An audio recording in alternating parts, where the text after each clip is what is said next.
Alright, I hope you guys are having a fantastic day and welcome back to another video. And in today's video, we're going to be talking about follow God, not the crowds. Now, there's probably times in your life where you followed the crowd. You gave yourself to these people, but also you lost yourself whenever you were in that process of following people. Because when we follow people, we get lost. Whether that be if we follow the person's addictions, the person's belief systems, and we start to become those people that we hang out with.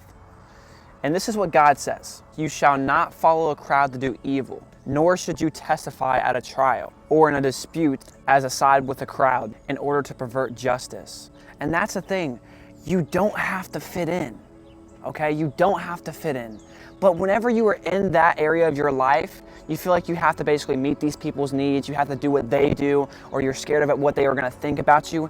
And at the end of the day, it doesn't matter. I think a lot of you can relate to this. You know, whenever you get older, whenever you're walking with Christ, you don't care about that lifestyle anymore. You don't care about going out every Friday or Saturday night and partying and doing all these things, because honestly, it serves no purpose for our lives. And then we have that person that's like, why don't you just live a little? No. I would rather not live a little. I'd rather live for Christ than live for my flesh or my desires. I'm sure you guys can relate to this too. Because when you are in that time of your life, you feel so lost. You feel so disconnected. You feel so stuck. Yes, it's fun in the moment at times, but then you realize it kind of empties out your soul. And it takes a chunk out of you. You lose yourself. You know, has there been times in your life where whenever you were in your partying phase, or whenever you were struggling, whenever you were following the crowd, you felt lost, you felt sad, you felt depressed all the time? But then whenever you devoted your life to Christ on this walk, you started to feel joyful, you started to feel thankful, you started to feel happy. You know why? Because Christ provides this for us. He loves us so much. So He's willing to give us all of these beautiful things: joy, happiness, abundance. But if we don't seek Him, if we don't seek His kingdom, we're not going to be able to understand it, and we're not going to be able to get His goodness. And that's the fruits that He bears for us. And that's something far more beautiful. It's so easy to get stuck in a relapse of partying, especially if you're in college. If you're a college student watching this, I'm sure you know about the party lifestyle. Party, hook up with females, drink, do all these things, repeat. But no, look, if you are watching this, if you're a college student, focus on your craft. Focus on the craft that God has given you. Okay, I promise you, partying has no benefit whatsoever.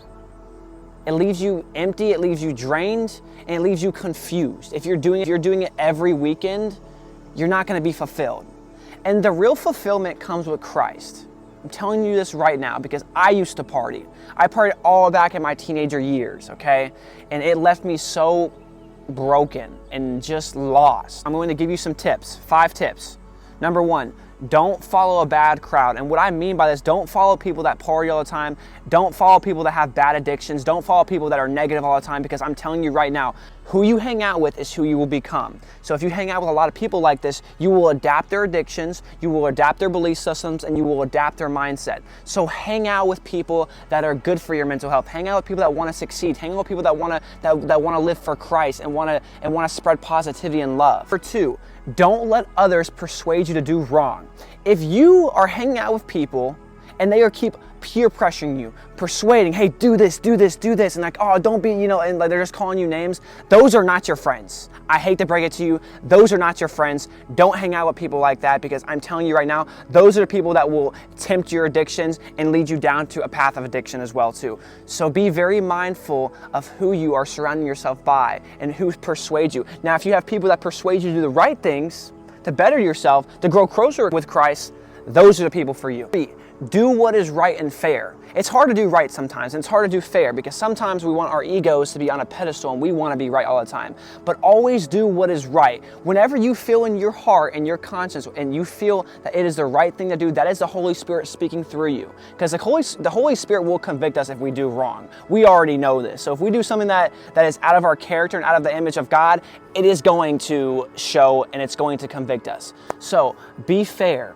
Don't tell lies as others are, okay? You don't have to lie to people. Honesty is the biggest key component, okay?